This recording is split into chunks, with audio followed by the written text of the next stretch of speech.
I call the meeting of the Labor and Workforce Development Committee to order.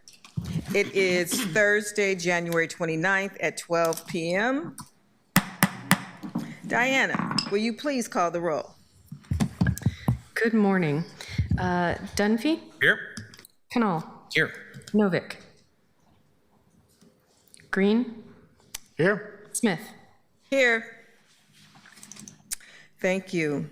Christopher, will you please read the statement of conduct, please? Welcome to the meeting of the Labor and Workforce Development Committee. To testify before this committee in person or virtually, you must sign up in advance in the committee agenda at www.portland.gov/council/agenda-labor/and/workforce-development-committee or by calling 311. Information on engaging with the committee can be found at this link. Registration for virtual testimony closes 1 hour prior to the meeting. In-person testifiers must sign up before the agenda item is heard. If public testimony will be taken on an item, individuals may testify for 3 minutes unless the chair states otherwise. Your microphone will be muted when your time is over. The chair preserves order. Disruptive conduct such as shouting, refusing to conclude your testimony when your time is up, or interrupting others' testimony or committee deliberations will not be allowed. If you cause a disruption, a warning will be given. Further disruption will result in ejection from the meeting. Anyone who fails to leave once ejected is subject to arrest for trespass. Additionally, the committee may take a short recess and reconvene virtually. Your testimony should address the matter being considered. When testifying, state your name for the record. If you're a lobbyist, identify the organization you represent. A virtual testifier should unmute themselves when the clerk calls your name. Thank you. Thank you. I just want to note that Councilor Novick is here. Today, the committee will update a plan on the sidewalk improvement and pavement plan for District 1 and District 4, my favorite subject. Portland Police expansion costs, PPEC report, and public comment on the Labor and Workforce Development Committee. Diana, could you please read the first item, please? Item number 1, update on plan to implement sidewalk improvement and pavement plan in District 1 and District 4.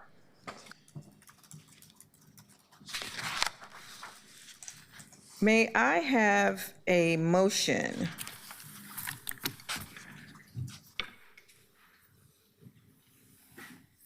Are we adopting? No, I see Millicent Williams, PBOT Director, and our DCA. How are you? I'm doing good, thank you, Chair Smith. Good afternoon, councillors. For the record, my name is Priya Dhanapal. I'm the Deputy City Administrator for Public Works Service Area. Chair Smith, thank you for your championing this initiative and for your leadership, and councillors, thank you for your investment of time, focus, and continued engagement on this important conversation. Next slide, please. In May of 2025, the Portland City Council approved resolution number 37705, the Sidewalk Improvement and Paving Program. And since that time, PBOT staff, in coordination with CFO Beery and Debt Manager Matt Gerark, have been engaging in evaluating strategies to determine overall delivery capacity and to identify the funding necessary to meet the ambitious goal of building infrastructure improvements across all districts in a city, with emphasis in parts of a community that have for far too long been underserved. As we move towards implementation, we'd like to acknowledge that this program positions the City of Portland to proactively meet future transportation demands, improve quality of life for residents, and build a more sustainable and connected infrastructure system for generations to come. This strategy ensures that project implementation efforts are aligned with the city's broader goals of sustainability, safety, livability, equity, fiscal responsibility, and long-term asset performance. By delivering projects through structured and responsive framework, the city can protect its infrastructure investments while enhancing quality of life for all residents. While we have a brief presentation to share about the project delivery today, we recognize that leaving ample time for questions and discussions is important, especially about fiscal considerations. And for that reason, we're pleased that CFO Beery and his team are here to support that portion of the conversation. And with that, I will turn it over to PBOT Director Millicent Williams to provide some updates about the Bureau's plans to deliver on the objectives outlined in the SIP resolution. Next slide, please. Good morning. Thank you, DCA Dhanapal. Good morning, Chair Smith and members of the committee. For the record, my name is Millicent Williams. I am the Director of the Portland Bureau of Transportation. This image is far too familiar, as we've come before this council many times since last January to provide a picture, figuratively and quite literally, of the condition of our sidewalk network. This map shows missing sidewalks. When District 1 and District 4 say they don't have sidewalks, they are correct. This map shows that missing sidewalks are most common in the areas that were annexed into the city 30, 40, 50 years ago. We have roughly 3,200 miles of streets, some of them masquerading as streets on TV, and approximately 120 miles of streets with no sidewalks on either side, and another 52 miles of streets with sidewalks on only one side. Next slide, please. This is a way to visualize our pavement condition. While the scale makes it hard to see the details on this map, it is easy to see that we have a widespread, citywide problem. The darker red lines are streets in very poor condition, and the lighter red lines are streets in poor condition. This paints a pretty grim picture. Our paving budget has continued to be reduced over the past years, and our paving condition is deteriorating with every opportunity that we have to measure how well or how poorly we're able to do. This map also contains some light purple lines. Again, I recognize this is a bit of an eye chart. These are the places that currently have gravel streets. When we took over ownership of these streets from the county, this was how we received them, without the funds to pave them. We have over 50 miles of gravel streets in the city. We use what limited funds we have as strategically as possible. This means that we focus on investments on pavement that is still in fair condition because it is the most cost-effective investment. Every dollar invested in preventative maintenance can save up to $10 in future pavement reconstruction. And I'd like to note also, before we go to the next slide, that we've made some changes to the pavement management system within the Bureau. We have our pavement manager here who can speak to some of the ways that he is transforming that work, but we recognize that it is time for the Bureau to do something a little bit differently, and so we look forward to sharing out how we're going to be approaching that work in the future. Next slide, please. So the next couple of slides are going to provide for you in a chart format the goals of our project as it's currently conceived. It's broken out in two charts, the sidewalk construction improvements and then the pavement construction improvements. The goals of SIP are clear, and our intention to deliver on those goals is also very clear. We know that if we are to work on the sidewalks, we will enhance pedestrian safety and access for all users. We will expand the sidewalk coverage and fill gaps, and we will be able to support active transportation. I've often joked with the team, and it's not a laughing matter, but I've shared with folks when we say active transportation, what do we mean? Sometimes the language of transportation is a little confusing. And so I seek to demystify the language around transportation. And so if we mean walking and biking when we say active transportation, we can say that, and everybody knows what we're talking about. So, or rolling. We are going to promote equity and investments. We've talked about the numbers of plans that we have that help to inform the way that we make choices around how we're going to improve our network. We will continue to coordinate with other infrastructure projects. We've mentioned in previous conversations, even this week, about the benefits of the Unified CIP, but I would like to note that even without that body being formally established and fully engaged, we do a great deal of coordination across the lines of the bureaus that are working in partnership. We will engage the community, and we will ensure that we're using tools and systems that ensure environmental sustainability. Next slide, please. As it relates to pavement construction and the improvements that we anticipate seeing, we hope to preserve and in many instances build pavement assets. We hope to improve overall pavement condition. One of the things that we measure is our pavement condition. It's called the Pavement Condition Index, or PCI. The goal is to have a PCI of 70 or above. Our numbers are woefully below 70 or above. I was speaking with a colleague, former Peabotter, who is in the city of Tigard now, and she shared with me that their PCI is at 70. So, and they are able to do that because of intentional investment in the transportation system. And so we are working to figure out how they were able to transform in the spaces that they had opportunity to, how we can perhaps replicate some of that model as well. Was that in the city of Tigard? Tigard, yes. Okay. We hope to optimize life cycle cost efficiency. And so I kind of referenced it in the ways that we're reimagining our pavement management system. We recognize that in the past, we've perhaps waited until a road has reached complete failure with a goal of then identifying funding to do a complete reconstruct. What we are learning and what we see now, especially given the climate that we're in, that money may never come. And so how do we adjust to meet the moment? And how do we work with the existing infrastructure that we have to ensure that we do have that long-term, sustainable, smooth pavement, smooth, complete sidewalks that people expect out of their city and that they expect their transportation bureau to deliver on? We want to ensure safety for all road users. That has been mentioned many times as we've talked about SIP. I think people have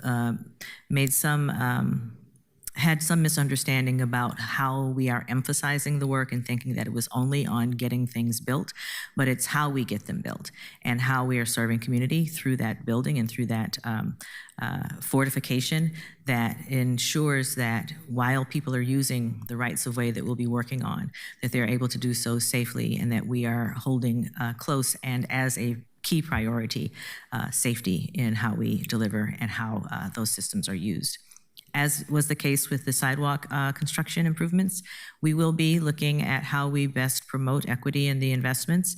I know, Councillor Dunphy, you've asked us to do some further work, some exercises on how our investments have been made, specifically in support of District 1. And so we look forward to continuing in that conversation about how we've prioritized ensuring that we have a complete network for the residents that you serve, but not just the residents in District 1, residents across the city.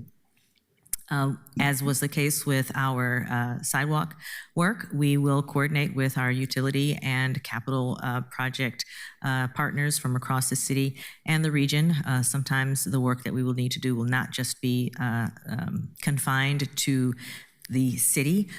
There may be some need for county coordination as well as state coordination so that we can have the most comprehensive conversation as well as system.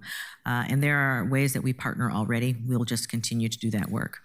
And we'll enhance multimodal integration. At an earlier committee meeting today, we were talking about ways to enhance multimodality, how we shift people away from using one primary mode to potentially looking at options and alternatives to using more. So pedestrian throughputs are going to be important throughways, or excuse me, I shouldn't say throughway. People don't, that's not a good word to use. Pedestrian facilities, as well as spaces for people to bicycle if they choose, and greater access to transit. And that's so important that we emphasize that we want to make sure that pedestrians have the ability to walk and have safe walking routes, not just to schools, but in their neighborhoods. That's right. And that we do it for cyclists and motorcycles and for folks who are in wheelchairs.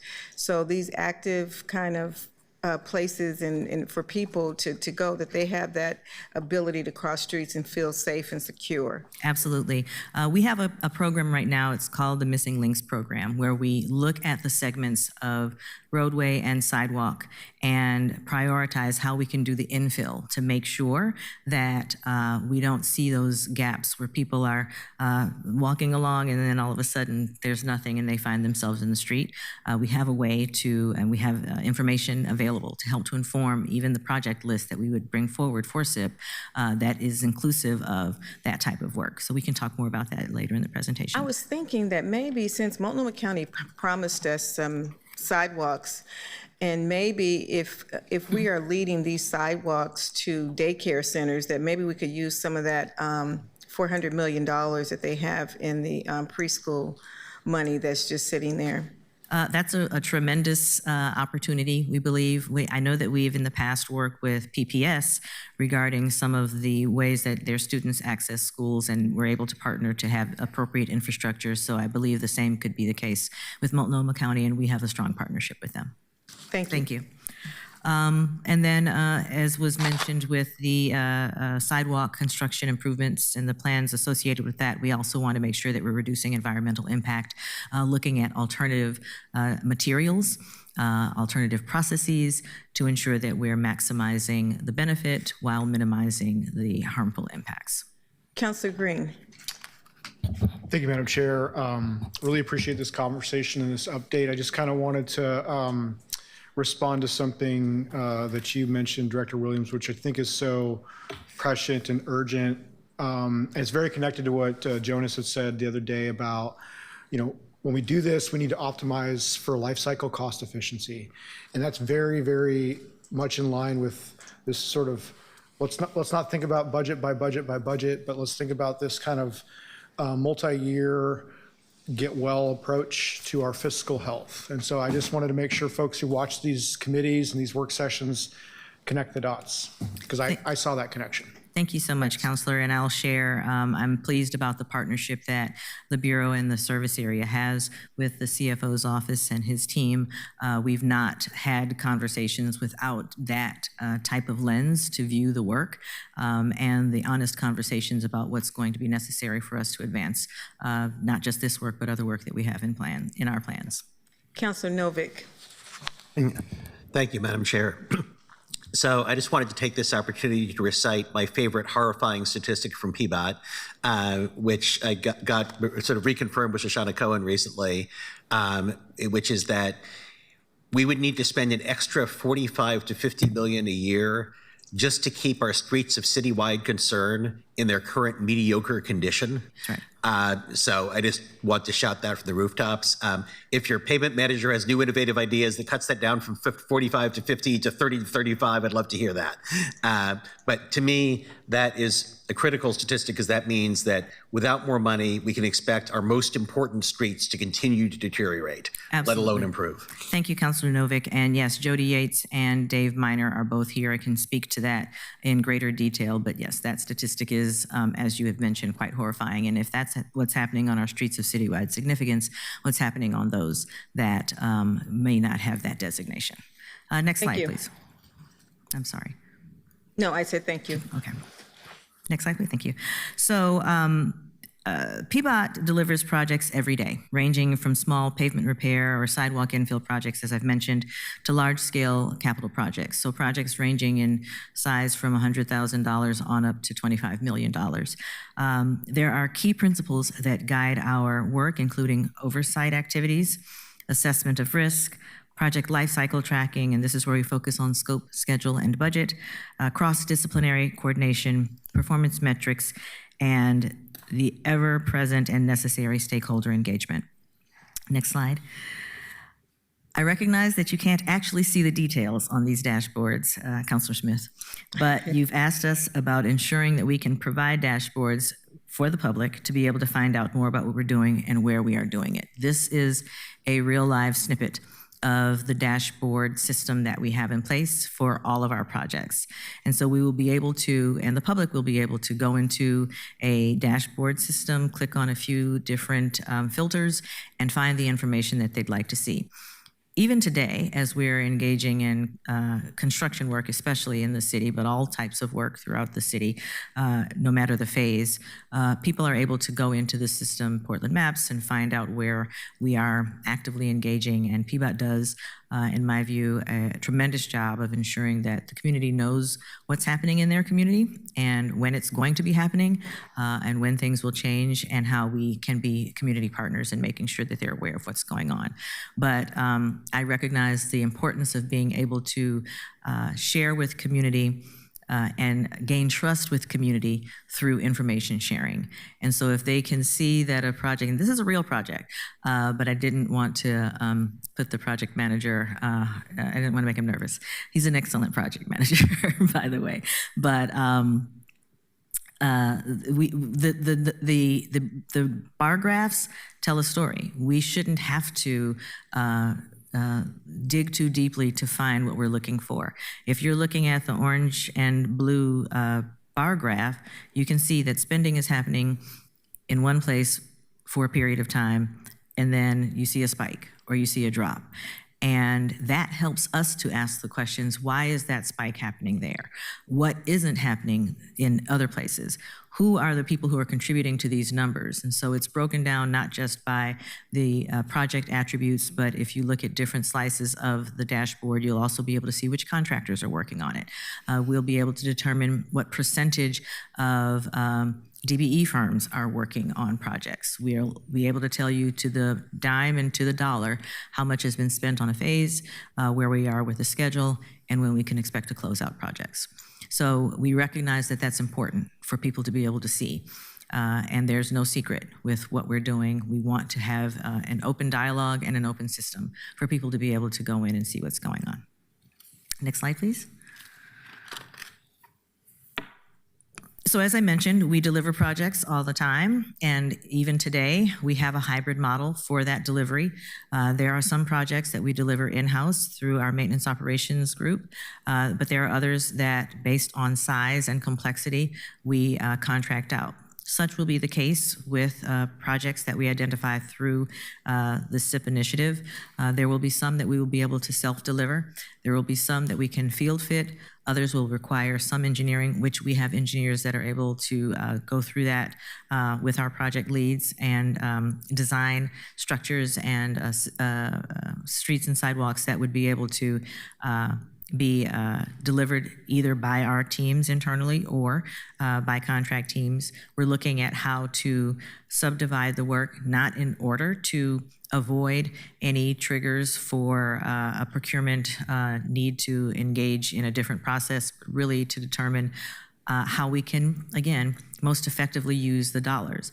If we're looking at a street and we know that this block is okay, this block needs more work, that may be two different projects, but that's not necessarily what we intend to do in terms of trying to create a sense of distrust around delivery. But we do want to make sure that we can be most effective and make the most impact as quickly as possible. And so it's going to require us to use a hybrid model. We've also begun to have conversations, not just about SIP, but even our ADA program with some of our contractors who have been delivering on ramps, especially all over the city, about how they may be able to engage with us in a design bid build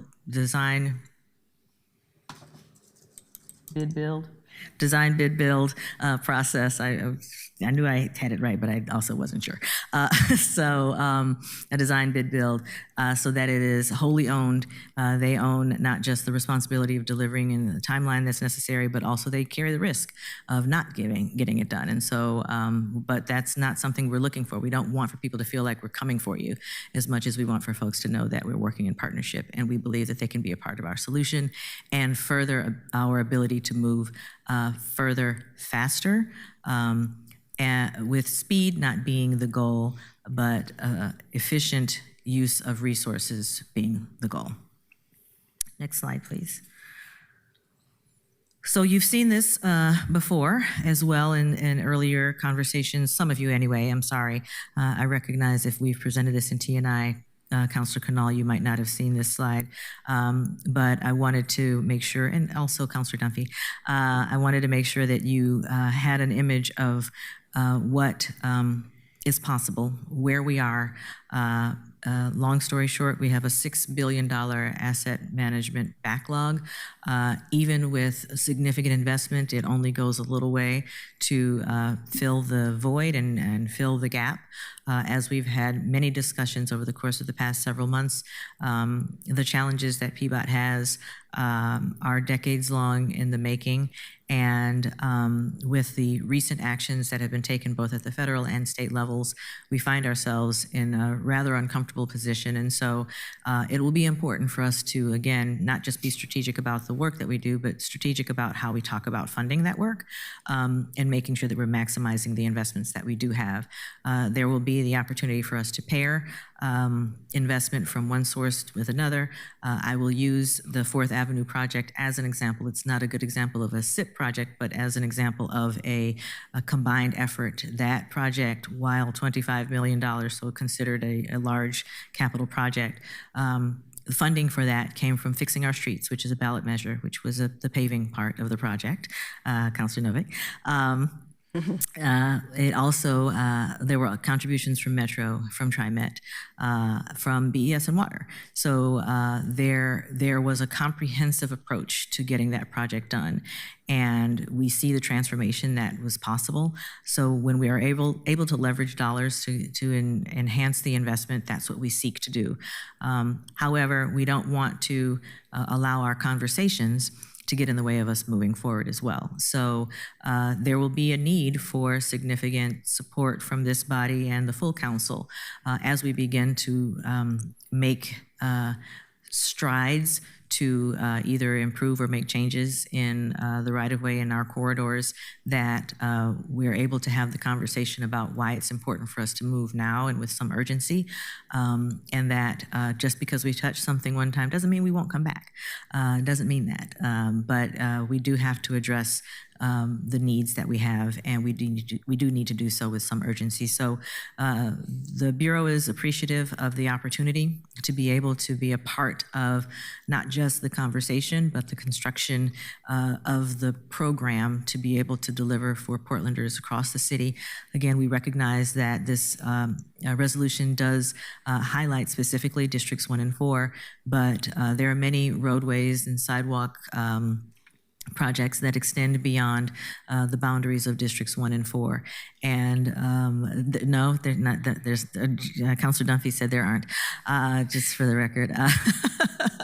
So, but I want to acknowledge that we have a lot of information and data to share about how we can prioritize. We do want to make sure that we're serving all Portlanders well through this program, and look forward to continuing to engage with this committee, with the Transportation and Infrastructure Committee and the Committee of the Whole to ensure that we're meeting your goals and your objectives as we work to serve the city of Portland well. And with that, I will turn it over to the Deputy City Administrator, who will close out this portion of the presentation. Thank you, Director Williams. Next slide, please. That's it. Oh, thank you. So, councillors, we've said this before to all of you, and you'll continue to hear it from all of us at Public Works Service area, that investment creates opportunity. Portlanders deserve a safe, reliable, accessible, inclusive, and affordable transportation system that supports Portland's prosperity with a high quality of life, an inclusive and connected community, and a low carbon footprint. And as we work together with you to build a transportation system that helps our city thrive, we can also provide family wage jobs, support local businesses, and strengthen the economy through investments that make the system a reality. And with that, I will turn it over to CFO Jonas Bury for his insights on how to best fund and ultimately work towards the goals of the SIP program. Next slide, please. Yes, thanks. Great. Thank you, DC Donapal, Director Williams. Thank you, Madam Chair and Committee. For the record, Jonas Bury, the city's Chief Financial Officer. Just maybe 90 seconds of kind of feedback here. This is a slide that was presented previously in conversations with Finance Committee, so some of you have seen this before. It's anticipated in both the SIP resolution and in the planning that future borrowing is likely to be a critical element of getting funding for these projects. We've been working with PBOT staff and with the SIP resolution sponsors to identify viable sources of that revenue to repay the debt. And just say, certainly appreciate that collaboration and coordination in identifying a plan to bring forward. What's currently under consideration is that after this coming budget cycle and completion of the fiscal 26-27 budget, to be able to come back with the benefit of that detail and knowledge, to come back in summer with a request for a borrowing authorization ordinance for council specific to this project, sized in an amount that's appropriate to the revenues and budget that's identified during that budget cycle, and have that come to council in summer so we can gear up and issue those bonds in early calendar 27, so to provide some funding to accelerate those projects in the spring 2027 construction season. So that's kind of the short version, and happy to dig into more detail as we've started to dig through our answers, proposed answers to some of the questions on the slide here in front of you. And with that, I'll pause and, Madam Chair, let you take it from here.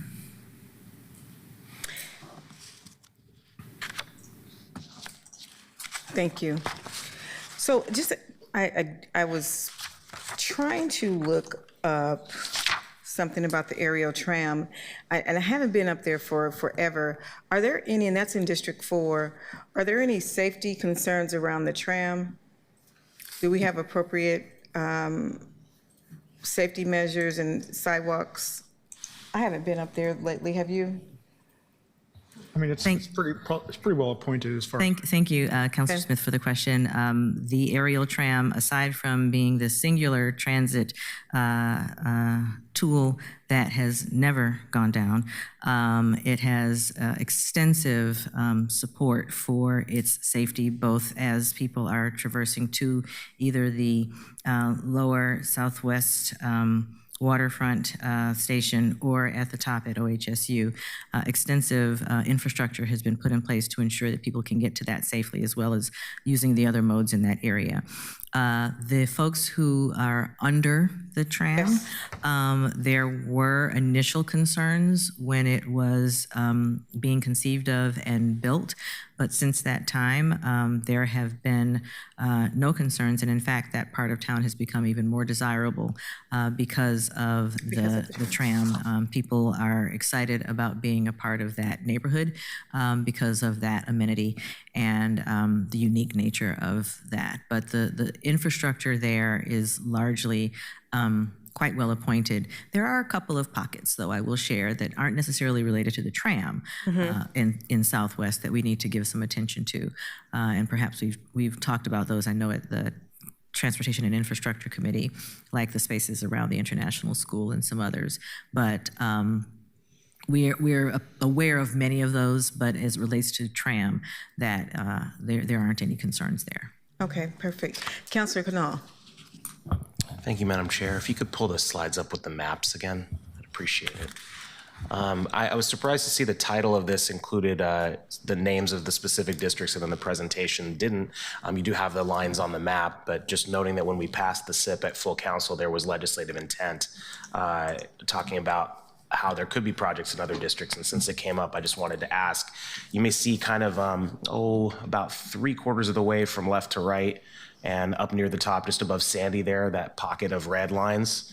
And then if you could go to the other map, please. And then you see that pocket of all the light purple around the same area, and then these big, thick black lines, which I believe indicate council district. Yeah. So if someone could just tell me that area that I just pointed out, what district is that in? That is District 2. Thank you. All I wanted to say. Actually, I have a question on a different thing. Is that in Cully? Is that in Cully, Councilor? Which is in District 2. Cully, it's the industrial area. It's several parts of There is a little bit of it And I that's just in wanna- Little City and- Park. and I have a thank- question on a different thing. Thank you, but I just want to, since you added this, I wanted to make sure that folks know there is a piece of District 1 that serves Cully, that we do have a sliver of Cully in District 1. So, and we figured that out. My other questions were around the jobs. I understand that most of the projects that are going to be funded through this program will be geographically located in D1 and D4, but I wanted to understand two things about that. One is, how are we going to make sure that folks who live in other parts of the city are recruited for the construction jobs and are able to access that work?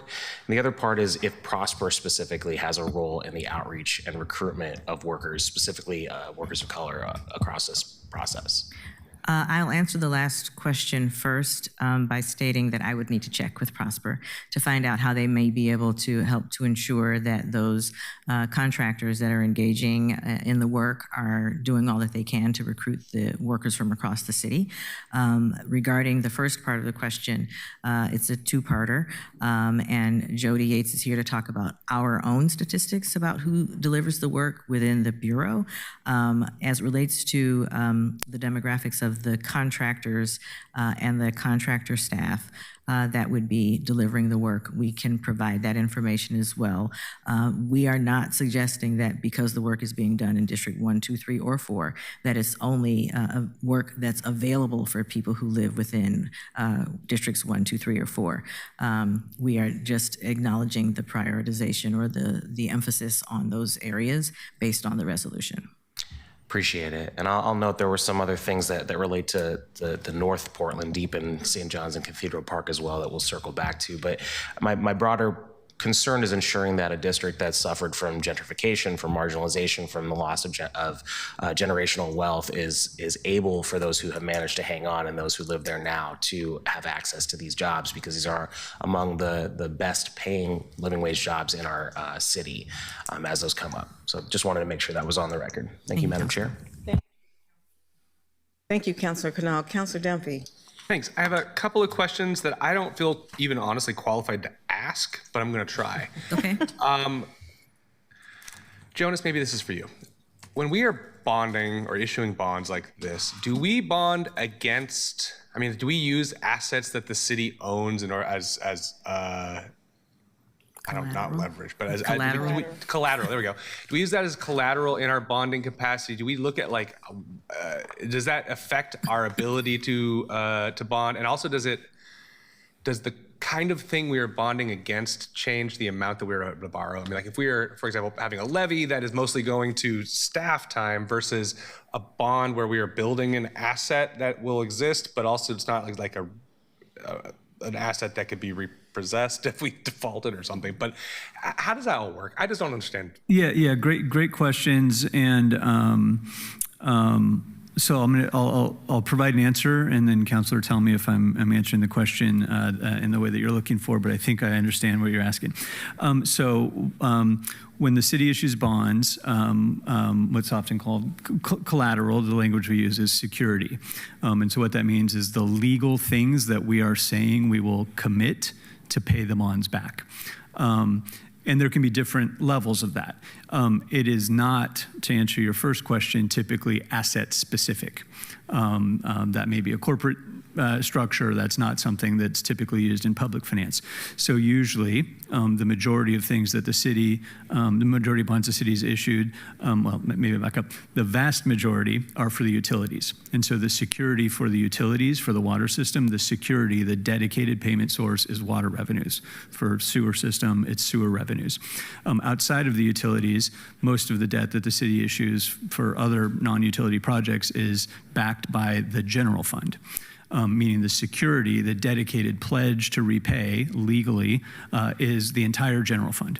And so what that means is we're making a legal commitment to bondholders, investors in the city, the people who are giving us their money with an expectation of return. They expect that return to come from the general fund first. So what that would mean is if we had a real general fund squeeze and we had overcommitted that revenue stream, we would have to reduce any other expenditure or come up with any other way we could, which could involve sale of assets, to make sure that they're paid first. That sounds pretty dire. The good news is how we often structure these. We do have some debt that's paid directly from general fund resources. Often we use that general fund as security because it's strong. It's a big, healthy bucket of money, but we identify specific revenue streams to actually pay the debt from. An example might be in the past, if we've had debt related to spectator facilities, we would have that maybe be secured by the general fund, but paid for from revenues generated at those facilities specifically. With PBOT, we've done that, for example, with funding prior PBOT projects, existing projects that are currently being funded, where it's secured by the general fund, paid for by general transportation revenues, for example. So that's a way we protect the general fund, use it to get that borrowing strength, but ensure we have a kind of a dedicated revenue stream so that the general fund does not get called on to make that payment. That's related, I think, to the second part of your question, which is, does it matter from a cost of borrowing perspective? It does. If we were looking at just transportation revenues, let's imagine it's gas tax revenues, and let's isolate that. If we were trying to issue a bond that was only secured by and paid for by gas tax revenues, that's a limited revenue stream with an decreasing or unpredictable future, and would be not a strong security. We would pay more. We'd pay a higher interest rate by having that as a sole security versus using the general fund higher. The highest possible is a voted tax levy, which means we'd go to voters, request a tax increase that can only be used to pay the debt. And so that's kind of the highest tier of that general security structure. Yeah, that is helpful. It actually even got through my thick skull, so I think I get it a little better. Thank you. Don't ask me to repeat it, but I think I get it. Director Williams, maybe actually this might even be better for DCA Donapal. My understanding with regard to specifically the paving and siting of sidewalks is that the expense of stormwater management is the real cost, that like the bag of concrete isn't particularly expensive, but you got to figure out where the water goes. And as we're thinking about expanding significant new sidewalk infrastructure, is there an opportunity for either cost savings or just better efficiencies between PBOT and BES collaborating on managing that? Absolutely. I think the Unified CIP will be a great avenue for making sure we are finding efficiencies and opportunities for projects that will happen together in the same timeline. And outside of Unified CIP as well, I think BES and PBOT can work together just to see how we can maximize the efficiencies. Not just the stormwater, also with the ADA replacement, that is also another avenue for efficiency as well. So we will definitely look into all those opportunities. Excellent. I think that is all my questions for right now. Yeah. Thank you.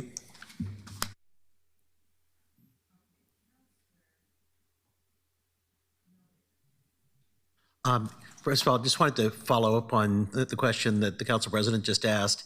It's my recollection that the stormwater management cost varied wildly across the city, that in Southwest there tended to be, stormwater management tended to be a much bigger deal than in other parts of the city. So there's projects that weren't done in Southwest that might have been done otherwise because they're too expensive. I've asked Jody Yates, Director of the Maintenance Operations Department, to come forward to answer some of those questions. For the record, my name is Jody Yates. Work at PBOT as the Deputy Director for Maintenance Operations. Councilor Novick, you are correct, and part of the reason for Southwest to be has higher costs is a lot of the stormwater infrastructure doesn't exist currently in Southwest Portland, and so it's not only how do we manage and treat that stormwater, but how do we even have the conveyance system for it. Those are pretty limited in Southwest. In other parts of the city, there is existing stormwater structure. Thank you. And I also wanted to go off on an irrelevant tangent about the tram. I can say from personal experience, the tram is the most reliable form of transportation in Portland, because in 2012, we had an ice storm. My dad slipped and broke his leg. He was up on the hill. My brother and I couldn't drive because the streets were crammed. It took us an hour and a half to get a bus. Then it would take us 45 minutes to get a streetcar. Then when we got to the tram, it magically was running on time every 4 minutes. So I actually tracked down Sam Adams and emailed him saying how grateful I was. Councilor Green. Thank you, Madam Chair. Yeah, thanks so much for this update. Just a couple of remarks.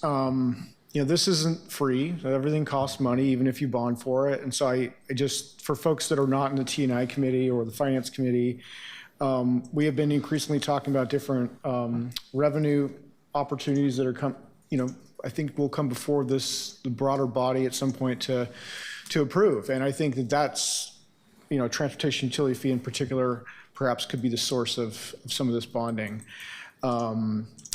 I also would say that, for my district in particular, because I think when we think about the prioritization, because I think this gets to Councilor Canal's concerns, first of all, I have no doubt in my mind that we're going to get projects in D2, because I think as long as you're on this body, you're going to keep saying, where are my projects in D2?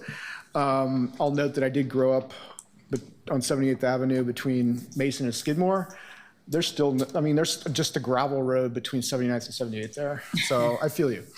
I would like to see that paved. That said, I think in District 4, given the stormwater constraints, I think it's highly likely that most of these projects that would be identified for prioritization would be in that sort of class of shoulder widening, I guess what we're calling goat trails, things that really don't get into that other incremental infrastructure cost, because I think it will still provide a significant amount of benefit to my constituents who have been asking for that. There may be some areas like around, there's a new the Alpenrose Dairy development is gonna be really high capacity. We might need to do some infrastructure, intersection enhancement there, and maybe a safe route to school type of project. But I think most of it's gonna be the really low cost. So when we think about prioritization, there's the list of projects, but there's also the bucket of dollars. And I don't envision this being like each district gets the same, a pro rata share of dollars, or even District 4 gets more dollars than District 2 or 3. It's going to depend upon what's right. Is that how you're thinking about it, Director Williams? That's right. We want to do what's right and what's best, and what's fair, and what sets us up to be a true community partner across all districts. So as we look at our many lists and many prioritization exercises, you're right. First of all, that in Southwest, many of the projects likely will take on a different character. We've created systems within our overall design manual and some of the things that we will allow, some of our exceptions, to allow for alternatives. There was at a point a very hard line around the sidewalk has to look like this. Yeah. Well, we recognize the sidewalk may not be able to look like that and it may not even be a sidewalk. To your point, it may be a goat path. It might be a shoulder widening. There may be any number of things that we look at in our toolbox of opportunities to serve that will look different than, but will potentially look different, but will serve really well. And quite frankly, a lot of times people are asking for just that. So I'm a big fan of listening to and giving people what they want. And so we're going to listen to and provide people what they want. In some instances, we will have to make some insistence on doing more or doing something differently. But one of the slides that I did not include, and that I'm glad that you brought it up, is that we have thought about the complexities of the projects, and we've done a proposed set of buckets. There's the low-hanging fruit. Again, we can very quickly go and address those things. There are some that require a different level of effort, a different level of coordination, and then there are some that are years long in the making and that take on a completely different character. So we're looking at all of those options, and the reality is that if you fix something here and it's connected to something even over there, you do need to do something in between. We don't want to look foolish.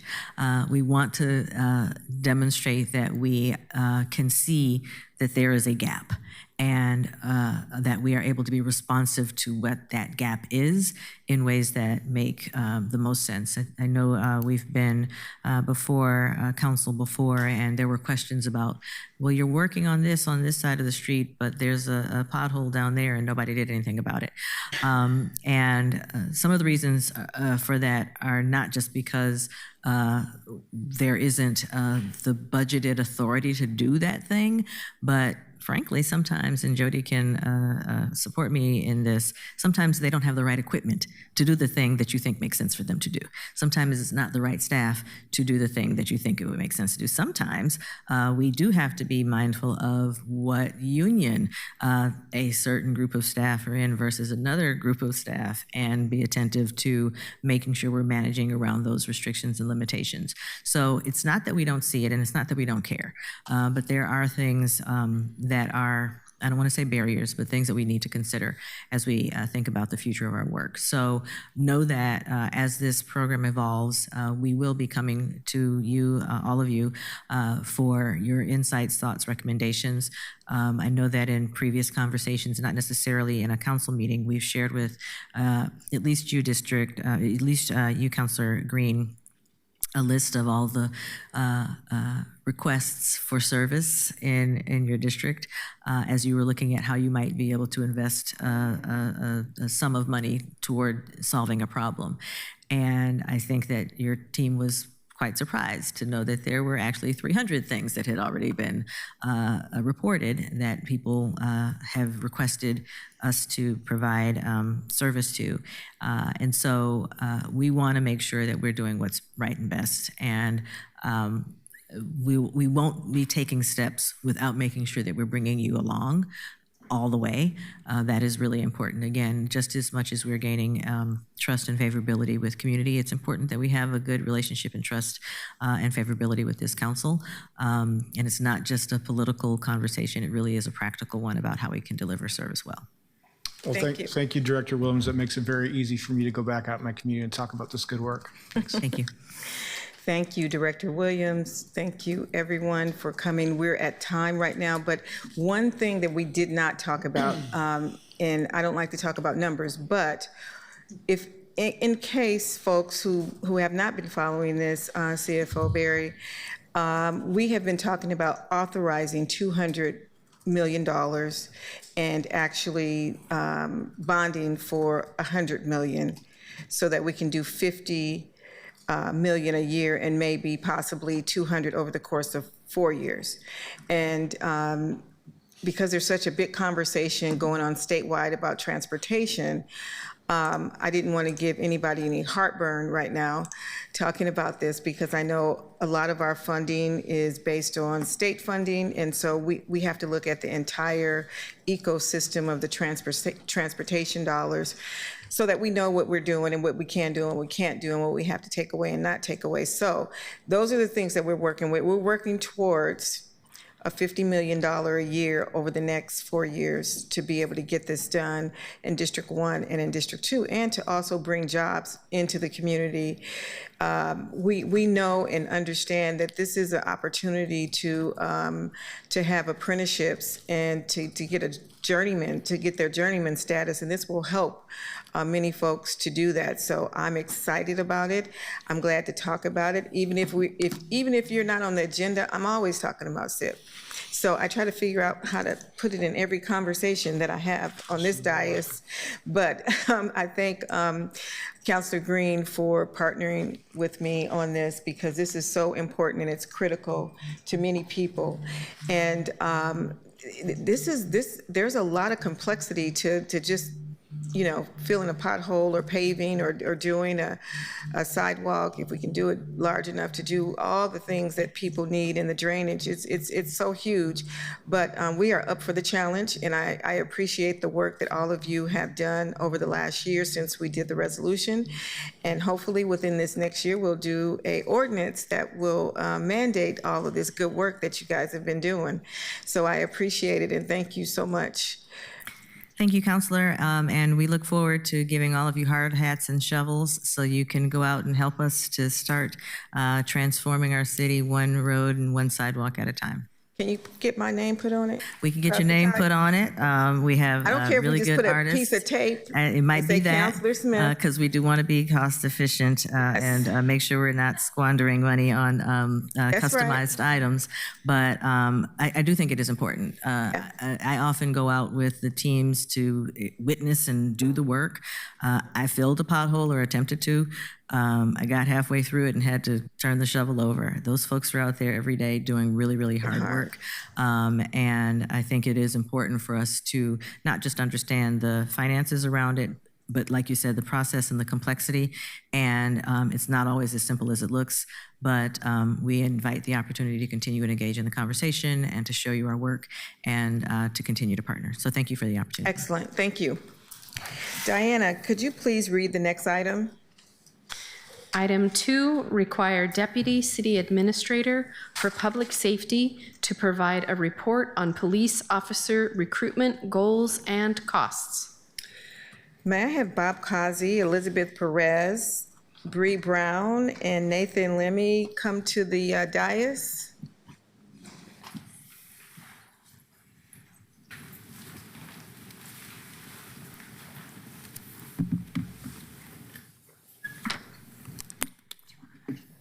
Good afternoon. Good afternoon. How are you? Doing all right.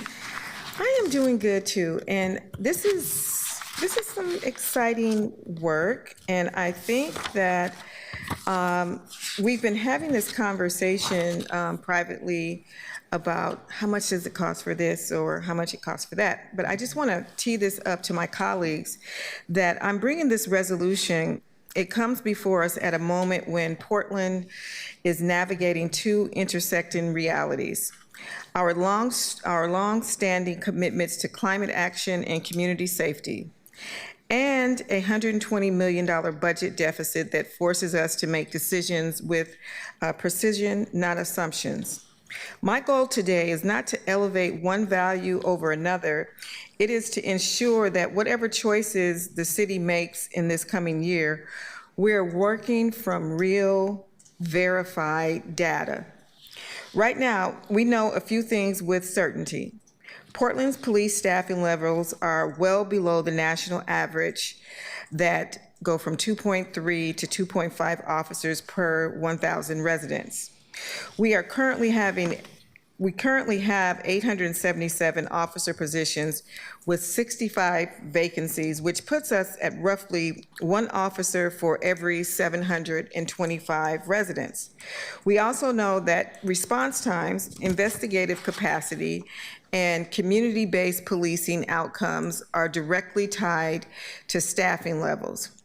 These are metrics our public safety service area leadership has identified as essential to public trust in public safety. We also know that the Bureau has articulated a goal of adding new officers to be able to meet the needs of the community.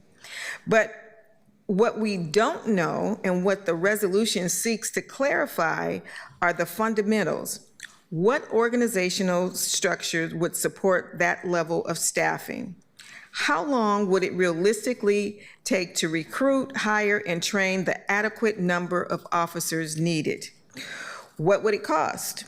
Not just the recruiting and training them, but to sustain them over time, including salaries, benefits, overtime, equipment, and ongoing professional development, police cars, all of those things. And how do those costs scale as Portland grows over the next decade? These are not small questions, and they cannot be answered with guesswork. They require comprehensive assessment from the Deputy City Administrator of Public Safety, working with the chief, the city administrator, and the mayor. This resolution directs that work and sets a deadline of April 30th, 2026, so that council has the information it needs ahead of the next budget cycle. I want to be very clear. This resolution does not endorse any particular funding source. It does not take a position on the November 6th ballot measure. It does not predetermine a policy direction. What it does is ensure that regardless of what happens at the ballot box, this council will have the facts necessary to make evidence-based decisions on the budget. There is a growing public interest in how we fund public safety, including interest in alternative funding sources. Those conversations must be grounded in real numbers, real timelines, and sound organizational analysis. This resolution gives us the foundation to have those conversations today. So thank you so much for listening to my long introduction, but I needed to make clear some of the things that we're going to be forced to make decisions on this year.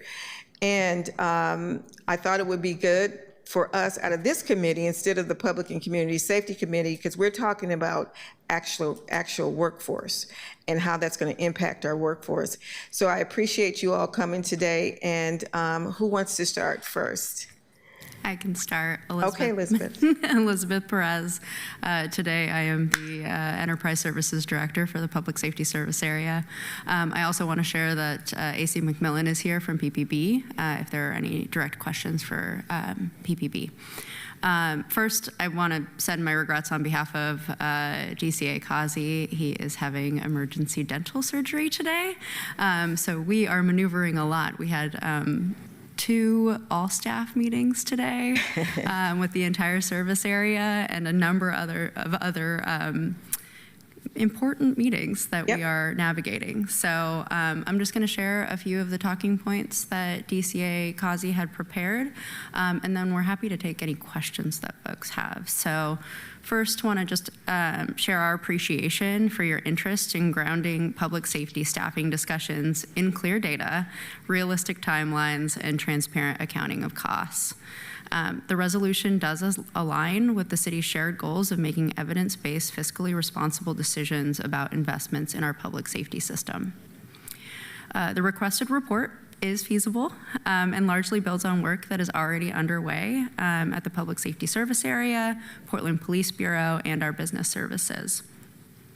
Preparing a comprehensive organizational assessment by April 30th is achievable, assuming we have alignment on scope, assumption, and level of detail early in the process. So if we're directed, we'll work with council to clarify expectations, assumptions, and discuss how this work can best inform future budget and policy discussions. With that shared understanding, the Public Safety Service Area can deliver a product that meaningfully advances council's goals. Thank you. And one of the things that I think that we need to do, we have to add an amendment to our resolution to give the updated edits. And Diana, I don't know how we do this. Do we wait until we do the resolution vote, or do we do that now?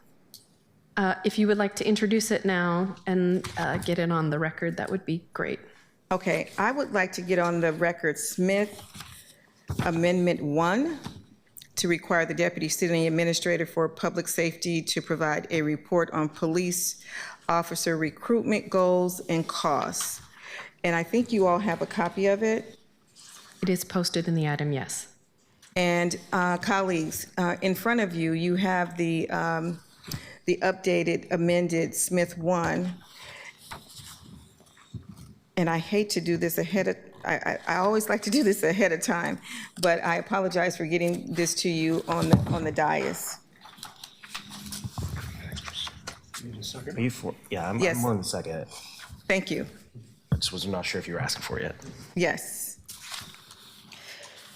So we have a second. Pardon, Christopher?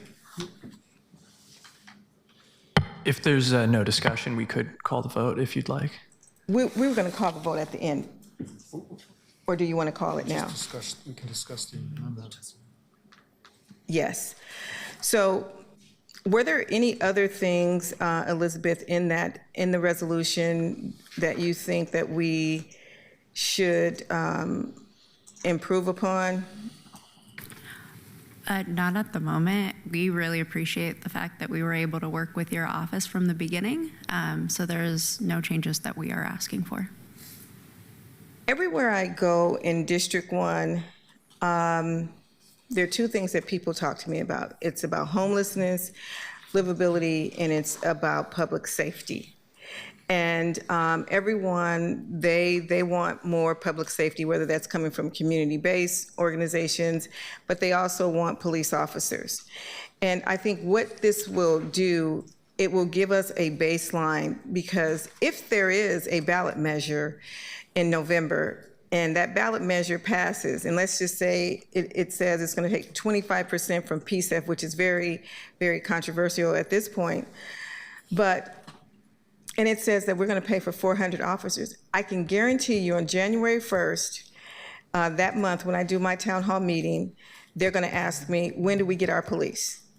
And to understand that it takes about 18 months to actually hire someone from the beginning of the process to the end. And so I think that some of those things, and that's why I want a realistic determination.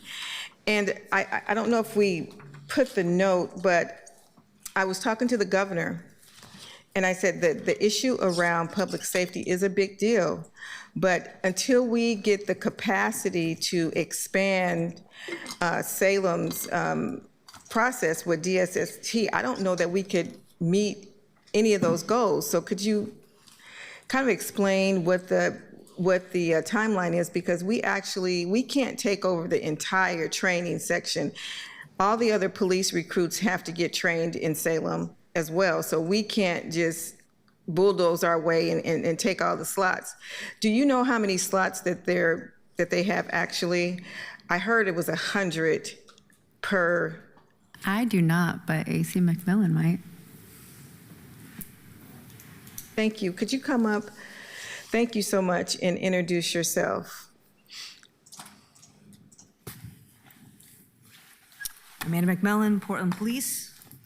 It depends on how many academy classes DPSST puts on down there and how it's formatted. Obviously, as you know,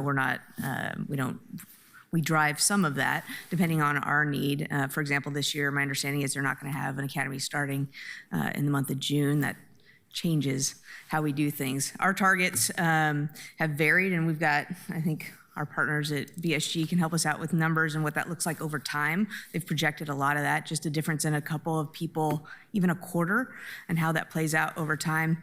But yes, we are beholden to what DPSST can accommodate down there. Our goal, 80 to 100 a year right now. We're trying to push toward that 100 number. It's a big number.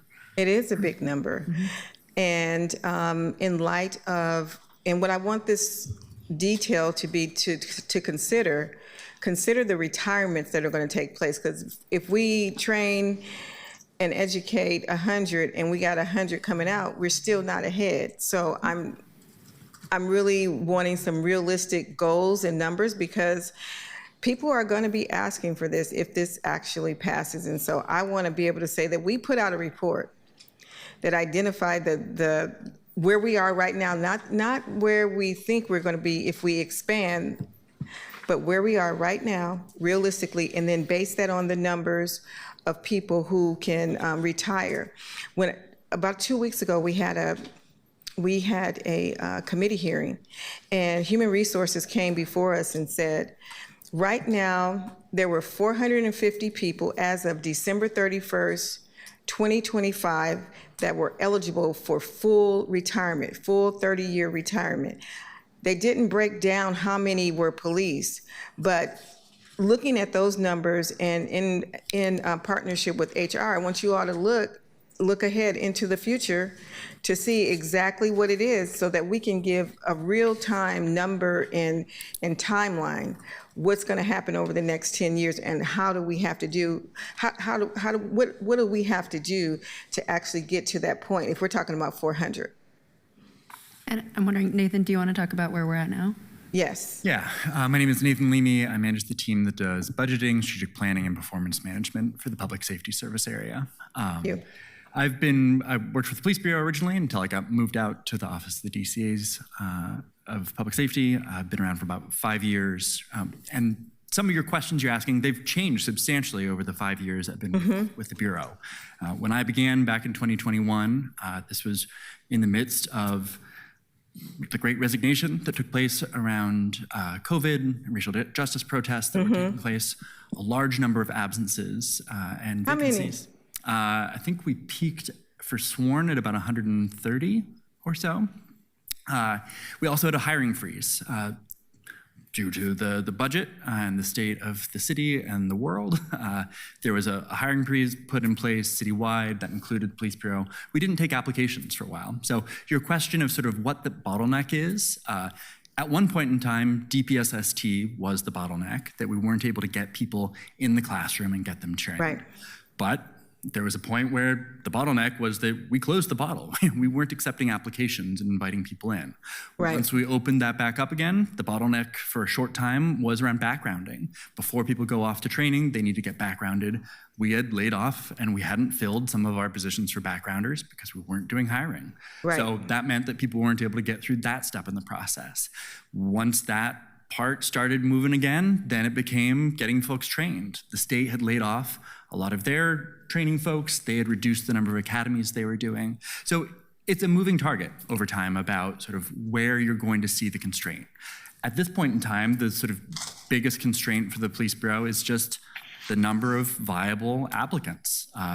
They are bringing in as many applicants as they can. They are able to be processing them in a fairly timely manner, but ultimately, it is a selective job to get selected to be a police officer, and finding enough people who are interested and meet all the qualifications has been the tough spot. So we, all the time, are reporting out to police leadership as well as to members of the administration about some of our projections.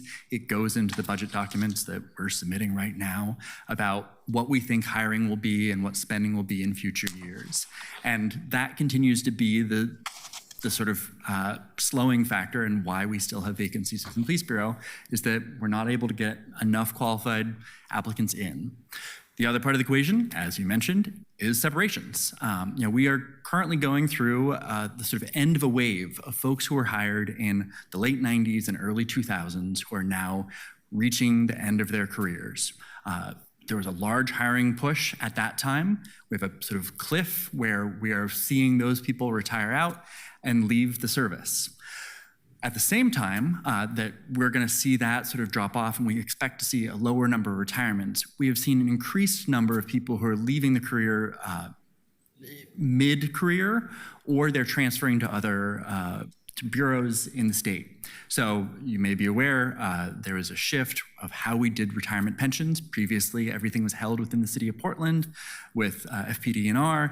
Now new officers are hired, are part of the PERS system that is a portable pension. So we're seeing a substantially different pattern of employment for folks who are hired before and after that, when they were locked in, when they needed to stay with the city, if they wanted to maintain their seniority and their pension. A lot of more folks stayed here.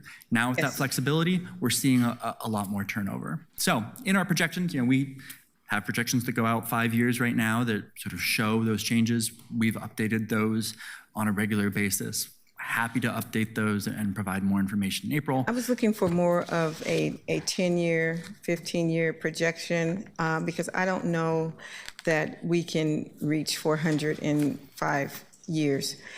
Councilor Green. Thank you, Madam Chair. I want to speak to the amendment here. What I see is, I think, a really good improvement relative to the underlying. I think it reflects the service area's expertise, and I see that back and forth in that good work that you've done with them.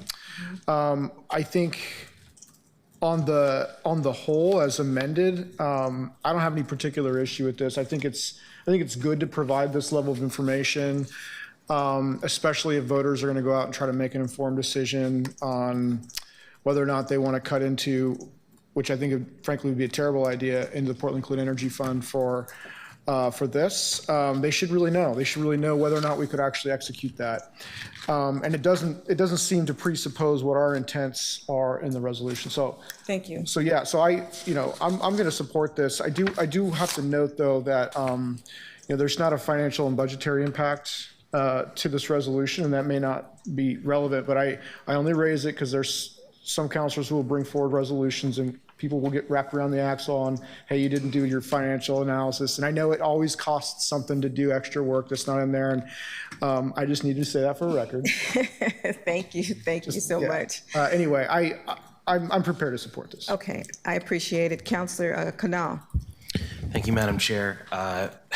First off, I have a lot of experience with things getting piled onto the folks that are at this table without an additional resource for it, and while they're very good at it, they shouldn't have to be. So I just wanted to lead off with that. So I am going to also support the amendment. I have one note on it that I want to talk about. Before I get to that, first, thank you all for being here. I have to point out that the rare but seasonal treat of Nathan's winter mustache is always appreciated. I want to start by pushing back on the idea that ranking based on a ratio to population is helpful. Most of the time when we talk about the statistics relative to population, we're using the FBI statistics, and that's from their uniform crime reporting. I want to read a quote. Its UCR data are sometimes used to compile rankings of individual jurisdictions and institutions of higher learning. These incomplete analyses have often created misleading perceptions, which adversely affect geographic entities and their residents. For this reason, the FBI has a long-standing policy against ranking participating law enforcement agencies on the basis of crime data alone.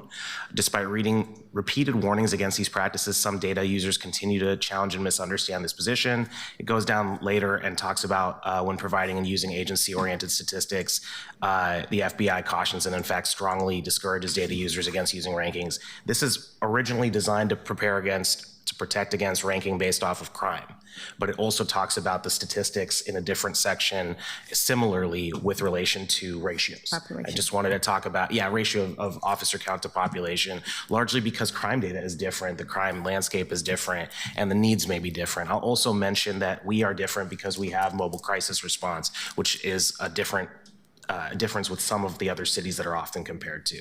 So in terms of having a set, this number is the right ratio, the FBI has said that, and this, by the way, came out during the first Trump administration in 2017. There's another couple reports in 2019. Getting to the amendment, though, I want to just say, whereas clauses are things that are ideally non-controversial, things we all agree on. So I had a couple questions about specific ones that I wanted to flag here. I don't see a definition of what we're using for community-based policing. That's a different term than community policing, which is often used. This is in the first whereas clause. In the third, we talk about two of the metrics. I'm guessing that there is a metric. I'll actually ask this one and try to get an answer for it. There are two metrics in the response times and number of investigations, and I'm assuming this amendment passes. I'm going to vote for it. I just want to note when I use the numbering, I'm off of that. I'm using the amended version. It uses response times and number of investigations. Is there a broader comprehensive list of metrics that you're working off of when you use this? I don't think those are the only two you're using. And I'm asking more on the PSSA side, I think, because I think that's who helped develop this particular text. But in terms of metrics of success here, response times, investigations, clearance rates are all items that would be taken into consideration. I think one of the pieces, as Elizabeth talked about in her opening, the underlying assumptions are one of the questions. Originally this was written of make an assumption there were 400 new officers. It strips that from the language of the amendment and instead says, make a comprehensive plan. And a comprehensive plan is a very open-ended request. And those underlying assumptions, especially if we're talking for a 10-year time frame, would have considerable differences in what cost would be. Now, if additional sworn personnel were given and they were all to go to precinct patrol versus what is more likely that they would be split between investigations, new detective positions, there'd be new management positions. There's a suggestion here to open a fourth precinct. What those shifts are would make impacts. If this is to pass and we're to make a presentation, expect that there would be relatively wide and sort of broad estimates in those out years, 10 years out, to say, this is what a high level and a low level is. We're talking probably 3 labor contracts out with the PPA.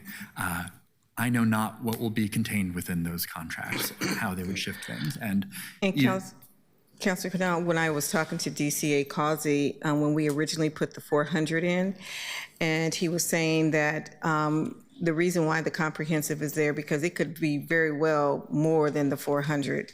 And so we have to be clear not to underestimate what it is. Yeah, I fully agree with the choices made here on this. I'm more trying to clarify. I have one thing that I am concerned about, but these are otherwise questions, so I'm getting to that. Just 3 things left here. You mentioned the 4-precinct model. As a co-chair of CAPS, that hasn't come up in that committee yet, so I'm just curious why that's here and specifically in a whereas clause. Are there other models that have been brought up? I mean, expansion of community partnerships is great, which is the other thing mentioned in here, but I'm just curious as to what should we read into the fact that this is included in here when a lot of other models are not? And I know PPB used to have more than 4. That this is the plan. I don't understand why that's particularly in here and other options are not. It is not the plan. I think these are ideas of what we could move to. I think there has been conversation among the public safety service area as well as among counselors of should our precincts match our districts. And so I think that's just one thing that has come up. It doesn't necessarily mean that we need to move towards that, but it is an option and it's something that we've heard. So I think when we're coming up with the report, that's probably one that we'll look at is what would it take to staff that fourth, and then other models to fill the need for Portland. So that's the only one. That makes sense. That makes sense. Will that also include the Justice Center replacement or whatever we're going to do on the central precinct? Because I know there's some significant infrastructure issues there, capital issues there. That's a great question. And we're having conversations in a lot of different rooms about what we're going to do about the Justice Center. Okay, for that part, please feel free to bring us in, not just from a budget perspective, but in the public safety side. Thank you. For 5th and 6th, I'm going to talk about this more later. I'd like to see us looking at context in addition to this context. I actually like everything in there, but the other systems around us, there are, and one of the reasons why comparing is difficult, in many cities, the police bureau runs the 911 department, runs parking enforcement. There's the context of Portland Street Response and chat. It's very hard to compare these apples and oranges. And in our case, which is different from combined in cities and counties, we also have MCSO, we have partnerships with mutual aid, we have the DPSST context that's been brought up. So I'm going to talk about that a little more later. The one thing that I wanted to say that I disagree with on this amendment, and I am going to formally request to divide this one out, is the 7th one. And this is the last whereas. If there's a poll or a vote that shows any trend of increasing public interest, I would love to see it. Otherwise, I think the only time we'll know if there's increased public interest is if there happens to be a vote on this. I don't want to recognize something that doesn't exist in here. And so I am going to request that that be divided out at this time. But everything else in here, I think, is a really dramatic improvement. I want to thank Councilor Smith's team and also everyone who worked on it behind the scenes. And that's all I have on this amendment. So what you're saying is that we should not consider a future ballot measure as a public interest? Yeah, I think there's growing interest from the petitioners. But I haven't seen any evidence in a poll or anything that shows that there's any evidence or any growing interest in terms of a trend beyond the petitioners as of yet. There may be. So let me tell you what I've heard. And just to be clear, I'm not asking to remove it. I'm asking for a separate vote on it. So we'd vote on everything else in the amendment and then we'd vote on this part separately. No. So and the reason why I'm telling you no is because there is a growing interest. There was a poll done, a citywide poll that shows that there was a growing interest in this. And so that is one of the reasons why it lit off a light bulb in my head that maybe we don't have all the information that we need to have. And maybe my constituents need to know what that is. So we can take a vote on it, but I just think that it's not a big deal because we do know that there is a poll that was out and they did contact people. So there is a growing interest. And they're using that as a reason to put something on the ballot. So there's two things here. One is the substantive. On the a single poll doesn't necessarily show growing interest. It shows a snapshot. So if maybe the interest used to be higher before and is now at, let's say it was. Why don't we take the word growing out? But also. Would that satisfy you? Let me make sure I have it right.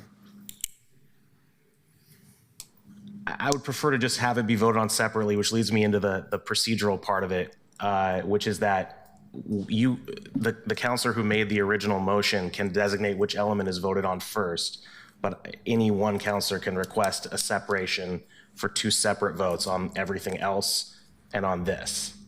So my suggestion would be to do the bulk of it first, and I think that hopefully appears like it might be unanimous here on the rest of the amendment, and then just consider whether to amend this one other whereas in, but it is up to you, Madam Chair, as the sponsor of the document, to the order. Okay. So, Diana, how can we do this to have a separate vote? I don't believe that it's necessary, but if there's others on this dais who want to change this, it's fine. How should we do this? Okay, so there's two ways to go about it. First of all, you can make a motion to amend the amendment, and we can go through that. The second way is to cut it out and have a vote on everything except for the one whereas clause that he is interested in debating. So those are the two ways to do it. I'm doing the latter of making a request to divide.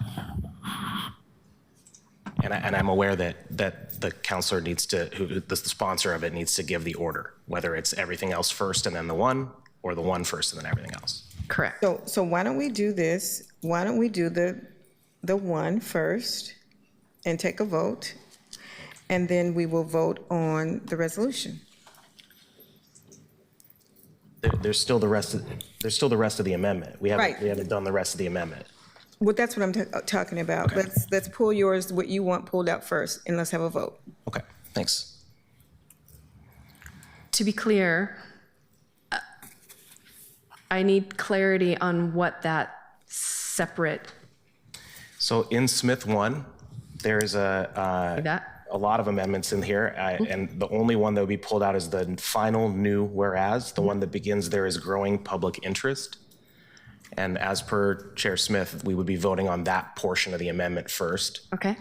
And then everything else of the amendment together. And have you been clear as to what that whereas will be turned into? So are we just taking out a growing public interest? Is that what you have? Taking it out. No, the entirety of that whereas clause is either in or out, and we haven't voted to amend in or out. This would be a yes vote would be to include the new whereas clause as a whole that begins "there is growing public interest." A no vote would leave it unamended. Thank you And for then that separately, clarity. we would make a yes or no vote on the rest of it to make all the other changes would be a yes vote. To leave it the way it is would be a no vote. Thank you for the clarity. Thank you. Madam Chair? Yes. Before we proceed, I just wanted to say that personally, I like the idea of taking out the word growing. I'd be okay with it that way. So I don't know how that fits into what we're doing procedurally, but I just wanted to make that statement. Thank you. And that, I didn't have a problem with that either, but since Councilor Connaught believes that this is such an issue, and it's in a whereas clause, so I wouldn't take it so seriously, that it is a big deal. It's not saying that it's a true statement, and you have identified that you don't think there's growing interest, but I am telling you that there is a growing interest because there has been a poll on it, and people have said that they will vote for it if put forward with an alternative source of funding. And they were asked the question, would you support this if it was to take 25% out of PSEF? So there is a growing interest because we've never had this before. So obviously, there is a growing interest, but we'll take the vote. Diana. Okay, so just on the seventh whereas clause. Yes. Dunphy.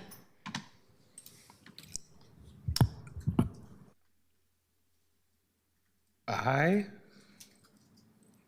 Canal. No. Novick. No, with the caveat that it'd be a yes if we remove the word growing. So I think right as of now, we haven't removed the word growing, so I have to be a no. Green. No. Smith. And the no would say that it would take it away? The no means you would be going with Canal's version and yes. Okay, there we go. Thank you. Okay, so with 2 ayes and 3 nays, the motion fails. Thank you. And thank you for bringing that to my attention. Let's take a vote on the underlying resolution.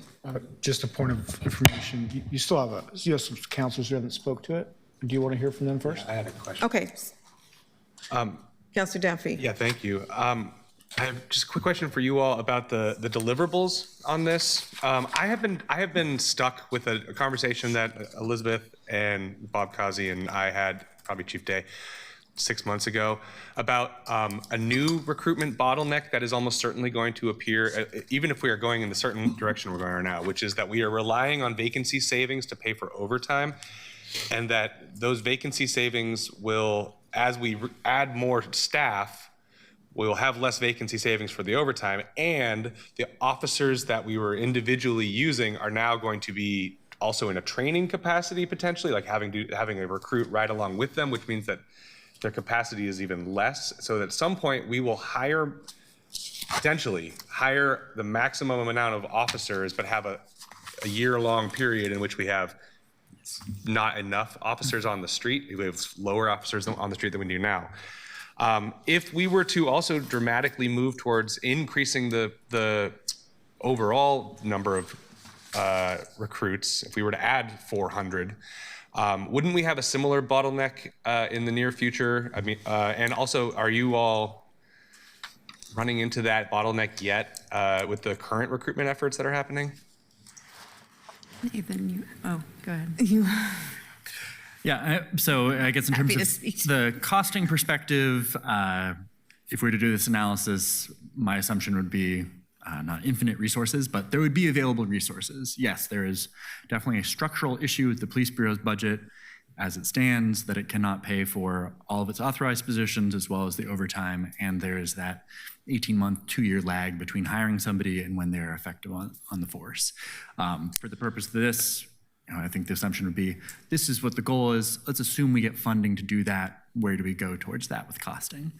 In terms of whether there's a bottleneck in terms of having adequate number of trainers within the Police Bureau to be able to provide that training, we have not hit that point right now. And this is one of the assumptions we need to interrogate if we did this, is would we assume we'd be able to bring in more applications and more qualified applicants in the future? So if that's still the bottleneck that we've been estimating over the past 18 months or so, usually that we're bringing in between 75 and 100 people per year as new recruits, that amount has been sustainable for the number of trainees that we'll be able to get through the academy, and then that we'll be able to have peer support as they go through probation. If we were instead to have an assumption that, hey, let's assume we're going to double the number of applications we get, we double the number of qualified applicants, we'd need to talk about why is that assumption fair, but if it were, then we would potentially start hitting up against that barrier where there'd just be too many new people on the force that they wouldn't have somebody who's experienced to double up with. Where that is, I think we need to talk with the Bureau about sort of what that demographic shift would be.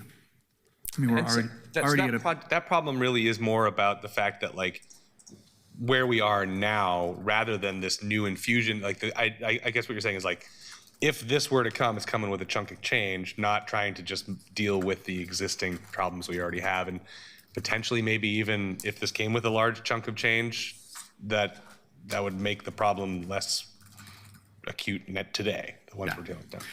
I mean, we're already at a point where I believe it's about a third of sworn officers have been hired in the past 5 years. So we've had an enormous turnover that has been going on, enormous infusion of new life and energy into the Bureau. Is there a point where that tips and it's no longer sustainable? I don't foresee that. Because we're doing it now. We can do the 80 to 100 a year now, and really that's governed by the number of applications we get. And so as we are really leaning into our recruitment efforts, it's my gig to monitor that. Are we able to sustain our interior processes to get people through backgrounds and all that's required with what we have coming through the door? And so we're looking at that, and I'm chatting with my folks regularly about, are we still good? Is this a sustainable level? Because we're not lowering standards or expectations for our applicants. Can our backgrounders handle this kind of workload? Because we're not going to cut corners. We're going to still do it right. And so it's something we have to monitor, but it's entirely governed by the number of applications we have coming in, because we're getting ballpark, 5%, you know? So, I know that there is a concerted recruitment push across the entire service area, and a whole plan that this council has approved and funded. Has there been any challenges to that plan, to that, like the efforts to recruit right now, because of the enormous amount of new recruitment that's happening at the federal law enforcement level, meaning like ICE is staffing up really fast, and are they dipping into our pool of potentially qualified candidates in any regard, or that you can tell? potentially qualified candidates. Probably the key phrase there. No, I'm not seeing that. We're not experiencing that in any way. The folks that we're looking for, we hired 8 today, 8 new folks. And no, we're not going to see overlap with what we're looking for and what I think they're looking for. Last question on that. This is not even a fair question. So no, I'm not going to ask it. Never mind. I will just say, and I won't make any of you weigh in on this. I have a lot of worries about what's happening on the federal level with regard to the culture of employment among law enforcement and the standards that are sort of being set by example. We are seeing obviously the examples where the federal law enforcement are hiring a lot of folks, not giving them the kind of training that PPB gets. I worry that there's going to be a moment in which the federal situation relents in some capacity, or something happens and ICE is no longer the terror that is happening in our neighborhood, and suddenly these poorly trained folks are going to be looking for another career, and suddenly, oh look, PPB is hiring 400 people. So I just worry about us hiring people who have some bad habits in the future, but that is a problem not to deal with today. I just want to note that I don't want us to hire former ICE people. Thank you. That's all. That's an ordinance request. That's another one, yeah. Councilor Novick, please. Thank you, Chair Smith. First of all, President Dunphy actually was reading an article last week, maybe reading the same one, about the ICE recruitment, taking people away from other jurisdictions and potentially cutting into potential recruits. I think that is a real concern. I haven't seen it raised here. Chair Smith, I was very excited about this resolution, in part because it dovetailed with something I was thinking about doing if I remain as co-chair of public safety, but I wasn't really focused on the timeline. So I want to describe what I was thinking of doing and have you and the public safety service area talk about how that might work with your timeline. So what I was thinking of doing is having a discussion in the Community and Public Safety Committee where the police came forward and said, not just here's how many more officers we want, but here's what we think a reasonable human trafficking unit would look like. Here's what we think a reasonable domestic violence unit would look like. And then also having a more nuanced discussion about increased investigative capacity, because one thing that we could say is we should hire X more detectives. If you talk to Aaron Spouts, he would say, well, you could also hire more patrol officers and give the patrol officers more time to do the initial investigation. So those are some of the discussions that I was hoping to have over the next year. And if you were postponing, if the reporting date was like next October or something, then we could have this document in part informed by those discussions.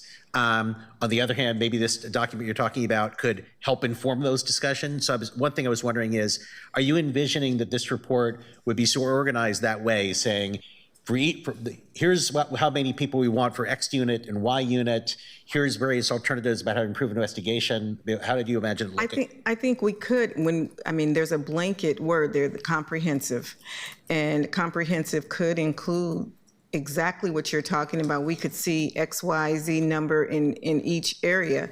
And as we're talking about this, Elizabeth, is this something that we could, in our comprehensive look, our 30,000-foot look, we don't know, and that's the reason why we took the number out. We took the 400 out, because we actually don't know. But as you're looking at this and seeing what the needs are going to be, is there a way to desegregate which departments are going to need the most help, or how we're going to use these people once they're hired?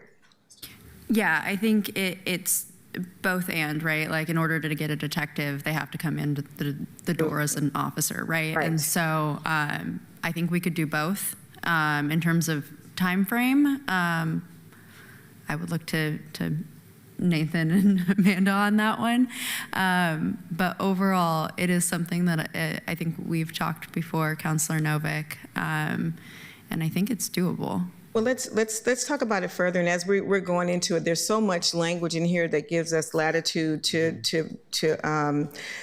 do what we think we will need to be able to be really sure about what are the options. So let's talk about it. Let's talk about some of those things that Councilor Novick is suggesting, because I think they're good ways in which to set this report. Yeah, I'll just say, again, just really appreciate being brought in at the beginning. And Yes. so whenever we're able to do that, and then, if and when this passes, would like to start immediately working with you all on what are the expectations, so we make sure that the report in April is comprehensive in the way that you would like it Yeah, to be. because I would want the two co-chairs of the current Community Police and Public Safety Committee, which I also sit on, to be able to have some input into this. They have been working on this issue for a long time, so I want to make sure that we're not missing something. Councilor Canal. Madam Chair, there was one other thing that I wanted to mention. Oh, go ahead. So I actually, begging your pardon, would like to revisit whereas number 7, because I actually liked it other than the word growing, because I think your intent there was to sort of recognize that there's going to be this push to get additional officers one way or another, and you want the people thinking about that to have rational expectations about what's possible at what speed. And I'm willing to agree that there is public interest, in part because Councilor Purtle-Guinea and I commissioned a poll last year where we asked if people would be willing to consider increasing the PSEF tax in order to avoid cuts to public safety, parks, and homelessness. And and a lot of people said yes, and I imagine a fair number of those people were particularly concerned about public safety. But I also agree with Councilor Canal that unless we have a poll from last year saying X level of interest and a poll on Y level of interest now, the word growing doesn't work. So I would propose, I want to move to restore whereas 7 without the word growing. So moved. I need a second. I just have a point of information. We still haven't voted on the rest of the amendment yet. Is that correct? Right. Okay. Correct. we have to So vote this would on- be an amendment to her amendment, so it is okay. Okay, and then we vote on the amendment to the amendment, then the amendment, and then we could discuss and eventually vote on the underlying resolution. Three Yes. different things are yes. And folks, we have 18 minutes, and we still have to go and listen to public testimony. Do we have public testimony? No one has signed up. Okay, so, I'm not in the queue for that. okay. Do we have any other discussion about this? Can we take a vote, Diana? Give me just a second to catch up with what we're doing here. Okay. So that was moved by Councilor Novick and seconded by Councilor Smith, just to confirm. It was moved by me and seconded by Councilor Novick. Okay. The amendment to your amendment. Just Yes. being clear. Okay. All right. So Dunphy, Aye. Canal, No. Novick, Aye. Green, No. Smith. Aye. With a vote of 3 aye and 2 nay, the motion to amend the underlying motion has been approved. Thank you. And so we still have to vote on the amendment before we do the underline. So can we take a vote on the amendment?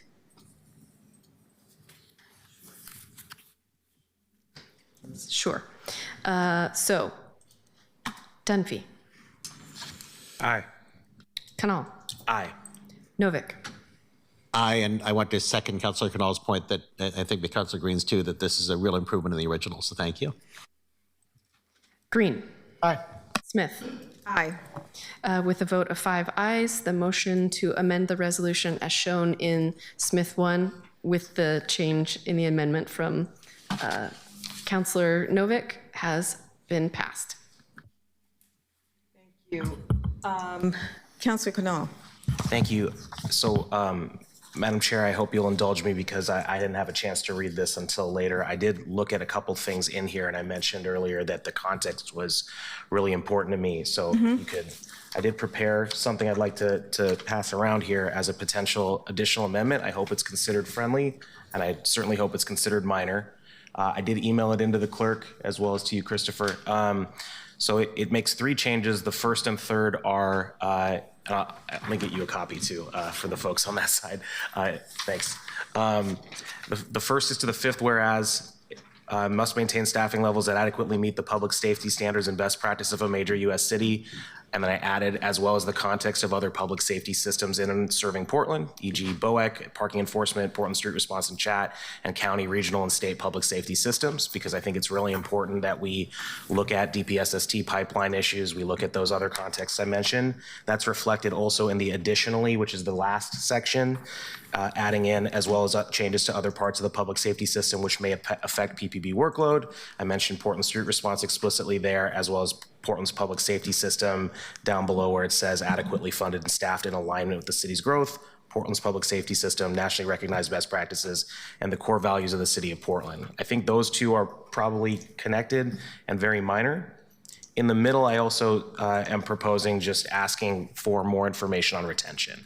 And this is fundamentally that if we recruit 500 officers but 499 separate, the net is 1. And so I want to make sure that in addition to, and one thing we haven't brought up here is, I believe it's Green 13, was the public safety set aside created in the budget process, and then through the TAL, $1.1 million was put into PPB to address many of the issues that actually Council President Dunphy brought up around ensuring that we don't have this duplication of cost where we're paying to hire and train officers while we still need to have the overtime expense of filling the workload that they will take on once they're done being trained.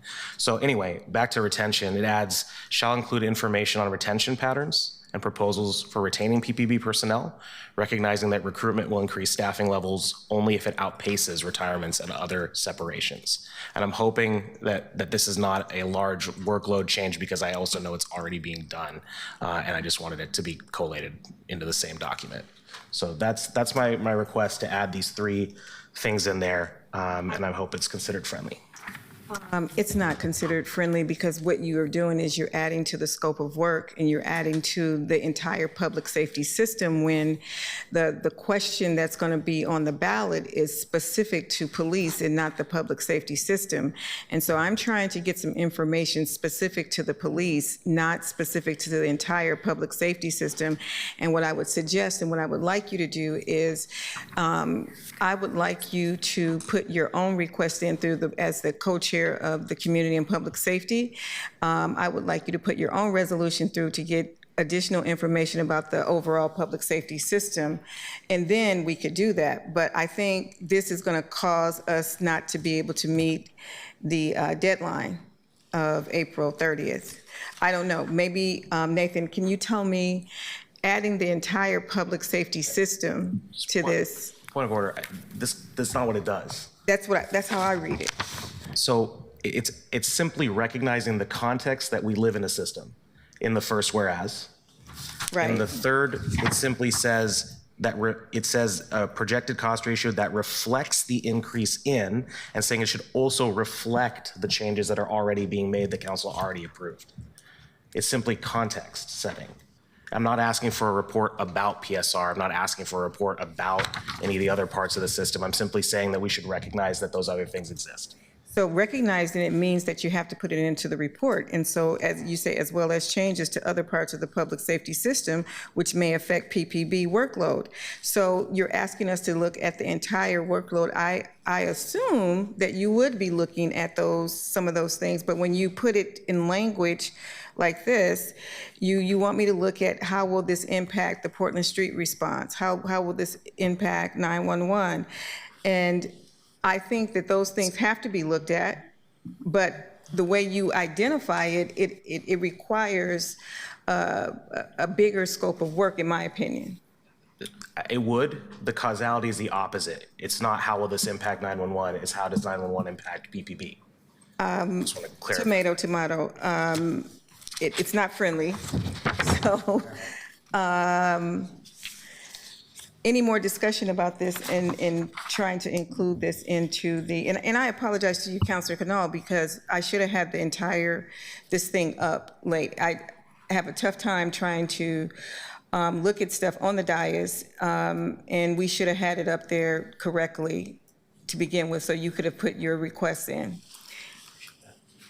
Do we have any other discussions about the Canal 1 amendment? Are you guys in the queue? Councilor Green. Yeah, I jumped in the queue because I was going to support, my reading of it is just, it allows us to do a robust, holistic analysis of our PPB hiring pipeline capability because we have these other interactions on our public safety system. That's how I read it, but you said it's not friendly, so are you moving this? Are you going to move it? Okay, did I second? Okay, Councilor Novick. My question is for the Public Safety Service Area folks here, which is, in doing this report, would you kind of naturally do it in the context of the concerns that the Chief's Councilor Canal raises? Just looking through his amendment, do you think that that you would look at staffing levels in the context of other public safety systems, that you would naturally include information on retention patterns and proposals pertaining to PPE personnel? You'd be thinking about other parts of the public safety service system, regardless of whether or not this resolution talks about that? Yeah, I think there are several variables that we're going to be looking at anyway. As Nathan pointed out earlier, we're looking at a couple different generations of contracts for PPA. So there's a lot that's going to be changing between now and in 10 years. There's nothing that is certain. So again, we kind of look to working with council on what your expectations are from us and what we will be considering. So would this help you? Have you seen Canal 1? We just did. Yep. So would this help you pull this report together by April 30th? I think, it would inform what we're doing. I guess a practical example that is timely is that Councilor Novick had an amendment around welfare checks where we're expected to report every 4 months about moving welfare checks potentially to other alternative responders. We'll be reporting on that in the next couple of weeks. That is still a policy decision. There are still practical questions there, but there is a chunk of calls that could hypothetically move from the police bureau to Portland Street Response or another alternative responder. If those calls were to move over, that would impact the workload that the police bureau has. Okay. We do not yet know whether those calls could move over, should move over, would move over. We would put that as a paragraph that, if these calls, if X number of calls moved over, then there may be a change in the number of sworn officers that would be required. Number of welfare checks, if we're talking about a decade, number of welfare checks has increased significantly over the past decade. Again, There's a lot of uncertainty about whether or not we're to move them to PSR or another alternative responder, whether those are going to go down because of the housing policies we have, because of the state of the general economy. There's a lot of uncertainty there. So what I'm concerned about is, is this going to give you, is this going to add more to your scope of work that you wouldn't be able to meet the April 30th deadline? That's what I'm concerned about. I think if when and if this passes in whatever form, if we are able to start working with you immediately, I think we can meet that April deadline. Okay, perfect. That's what I'm concerned about, changing the scope so much that it's going to require a little bit more work. And I'll just note, again, if we are able to work together and things shift and change as we're going through this, as long as I think we have really good communication and we're able to say, hey, I think we're going to be able to make this deadline, but only if we do X, Y, and Z. I would just want to keep that communication flowing. I think as long as we are able to meet the spirit of the resolution and you all agree with that, the original we can spirit, make it happen. The simple original spirit of the resolution, because I think this is getting more detailed than I would have liked it to be. Then that's why we had the original language in. And so let's call a vote. Can Go, I'm sorry, Counselor Dunphy. Yeah, I just wanted to say, I think that there is something that I've seen happen, and Councilor Canal touched on it a little bit, and I think if I understand what the spirit of what you're trying to get to, it is easy for an outside party to say, oh, look, the city of Portland has X many police officers versus the city of Chicago. But an officer in Chicago is not necessarily the same thing as an officer in Portland. And that, like, in that context, they would call a 911 call taker a police, part of the police, or something like that. That there are people that we do not refer to as part of the police bureau that would be considered, we don't call them there, but you know what, hand gestures are, Right. I'm sorry. And so for me, when I'm reading this, is that really like, that context is really necessary to be able to come back and say, these are the levels, because otherwise we come back and say, well, we want the same levels as New York, but you know, they have like traffic control people out and like unarmed traffic. So I think that I think that my reading, at least in this, is we're gonna get to the same place with the better context. There is a bigger question there though, that we will, because we sort of just it's not comparing apples to oranges, we will always sort of look like we are lagging in some, compared to some cities. But I do think that this would give us some good context to be able to push back and say, and this is why. And the other piece is chat, Portland Street Response, they're in one-time only money. Chat is, PSR is not. PSR is that. So chat is in one-time only money. Thank you. And so to solve for a department that is in one-time only money, I have a problem with that because it's just making the scope of work that much more, because we have a budget cycle coming up and we could actually cut out chat. So why are we putting chat in?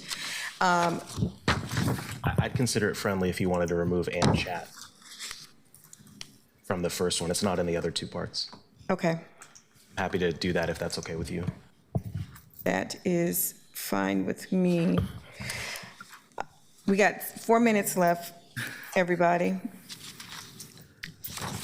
Diana, what should we do to get the vote on the amending the amendment for Canal 1? It's been moved and seconded. It's been moved, Canal 1 has been moved and seconded, so taking the vote on that, unless we are amending that in any way. And then we can move on to taking the vote on the full, moving it to council. Just clarifying, and I'll ask my seconder that we want to move it but there's been a friendly, which is to remove and chat. I consent. I'll email you the updated version, but it's literally 2 words in the 1, 2, 3, 4, 6th whereas. Okay. 5th whereas, sorry. Okay. A question, Madam Chair? Yes. Are you okay with this amendment as currently amended? Yeah. Okay. I'm fine with it. Oh, whoops. Okay. So we are now voting on the motion to amend the resolution as shown in Canal 1 with the changes as discussed. So, Dunphy. Aye. Canal. We're going to get that money for chat to be ongoing someday, but aye. Novick. Aye. Green. Aye. Smith. Aye. The motion with 5 ayes, the motion passes. Yes, now to the underlying resolution. Technically, the underlying has not been moved or seconded. Can I get a? So moved. Second. Oh, good. Okay, so the motion to refer the resolution, Dunphy. Aye. Canal. Aye. Novick. Aye. Green. Aye. Smith. Aye. With 5 ayes, the motion to refer the resolution as amended, document number 2026-042 to City Council with the recommendation it be adopted has passed. Thank you. Thank you, everybody, for all of your comments and additions and subtractions. No, it's important information because this has been swirling around and it didn't sit well with me over the Christmas break when I read the story. So I was like, I don't even know what the cost is to get to that point. So why are we? So we have 1 minute left. Can I read into the record item Yes. number 3? Yes. Item number 3, public comment on the Labor and Workforce Development Committee. No one signed up for testimony. Thank you. So just that, so people understand that any new money that is received from PSEF does not supplant the current budget. And I hope people understand that it does not supplant the current budget that is being budgeted to the current police budget. Do y'all understand that? And so that's going to be very tricky. But I think this report is going to help to inform people and give people a little bit more information than what is on a ballot measure 3-sentence. Well, I am getting ready to close for the good of the order. Does anyone have anything else? Thank you.